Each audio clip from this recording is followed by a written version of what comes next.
Did you know that the most feared warrior in history died on his wedding night, and nobody knows how? In 453, Attila the Hun was celebrating his marriage to a young Gothic woman named Ildiko. She was his seventh wife. The Scourge of God threw a massive feast, drinking heavily as his warriors cheered. But the next morning, servants found something shocking. Attila lay dead in his bed, blood streaming from his nose, while his terrified bride cowered in the corner. What really happened that night? Some say he drank so much that a blood vessel burst in his brain.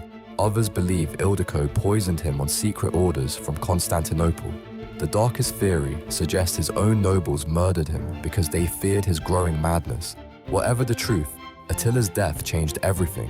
His sons immediately went to war against each other. The mighty Hun Empire collapsed within 30 years. Europe was finally safe from the man who had brought Rome to its knees. One mysterious death saved an entire continent.